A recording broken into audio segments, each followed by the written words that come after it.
السلام عليكم ورحمة الله تعالى وبركاته. اليوم إن شاء الله جايبة لكم واحد التصاميم رائعة من القفطان المغربي العصري، كذلك أثواب راقية جدا. كنتمنى على أن هاد الموديلات هادو اللي حطيت لكم هاد النهار ينالوا إعجابكم، كذلك الخياطة كذلك الطرز اللي حطيت لكم هاد النهار هذا كنتمنى على أنه ينال إعجابكم. أنا دائما كنحاول نختار لكم الجديد في القفطان المغربي العصري، فإلا عجبكم هذا التشكيله من القفطان المغربي العصري ما تنساوش تضغطوا على زر لايك وتبارطاجيو مع الصديقات ديالكم وتخليوا لي شي تعليق اش من قفطان عجبكم في هذا القفاطن هادو اللي حطيت لكم هذا النهار هذا.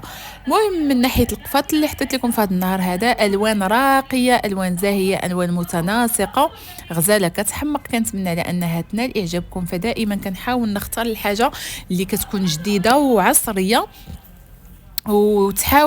تنحاول انها تعجب الناس المتتبعين ديالي. فبالنسبه كيف ما كتلاحظوا على ان هذا الثوب هذا كيف داير الثوب ديالو، كذلك الخياطه كذلك الفصاله، هانتو كي كتلاحظوا العقادي هابطين حتى لتحت نفس الثوب. كي كتلاحظوا الخدمه ديالو راقيه بزاف، العقادي هابطين حتى لتحت في الثوب التحتاني، في القميص التحتاني. بالنسبه للفوقاني هابطين حتى لنص طوق. كتلاحظوا الخدمه الكري مع الخضر مع الصفر، خدمه راقيه، الثوب راقي زوون كيحمق. كتلاحظوا لاحظوا النوع ديال الثوب كيف داير. بالنسبه لهذا القفطان هذا قفطان خفيف مطروز بالصقل الحر، هنايا الوان مختلفين، كتبقى بنفس الطرزه الليدين، التشكيله ديال الليد او التصميم ديال الليد كيف جاي. كاين هذا القفطان هذا كي كتلاحظوا مطروز بالصقل الحر، الخدمه ديال المعلم، الحزام ديال المجدول. كتلاحظوا الخدمه ديالو في الجناب كيف دايره، الحمر الثوب ديال اللون الاحمر مع الصقل الحر كيجي غزال راقي كيحمق. كتلاحظوا كتلاحظوا هذا القفطان هذا مطرز بصقل الحر الذهبي. هنايا كي كتلاحظوا هاد الالوان متناسقين مع بعضياتهم. كتلاحظوا دائما صقل الحر، الطرز ديال صقل الحر اولا الخياطه ديال الصقل الحر كتجي كتحمق في اي ثوب، كتجي عاطيه للعين وكتجي زوونه بزاف. كتشوفوا هنايا خدمه راقيه وزوونه بزاف.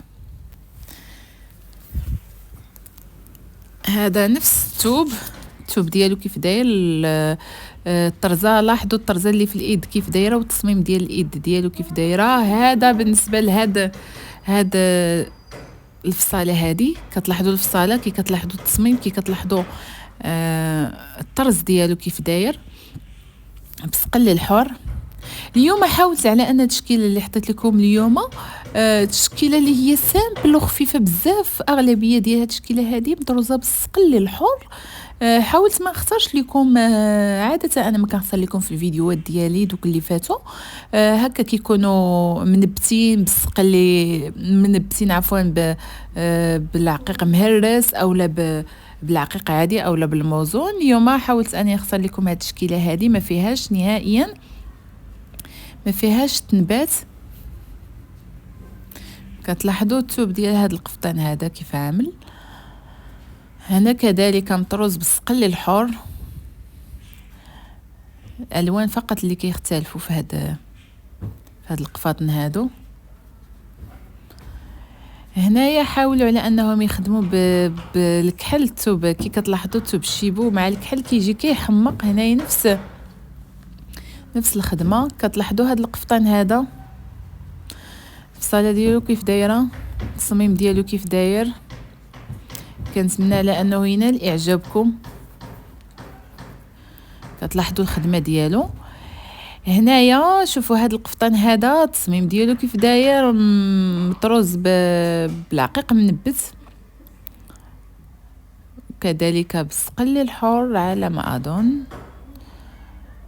هاد الالوان دايرين فيه الوان غزاله كتحمق صراحه، الوان كتهبل كتاخذ العقل. هنايا بالعقيق منبت بالعقيق، جوج ديال ثلاثه عفوا ديال اللوينات، الغوز وكذلك الاسود وكذلك الذهبي جايين ألوان متناسقين هنايا كي كتلاحظوا، نفس الخدمة كيبقاو فقط الألوان اللي دايرين في هاد القفطان هذا ألوان اللي هي جريئة وفي نفس الوقت مناسقة مع بعضياتها، غزالة هاد اللون هذا كي كتلاحظوا، البني مع اللون الأصفر مع كذلك اللون الأزرق كيحمقوا بزاف بزاف كتلاحظوا هنايا.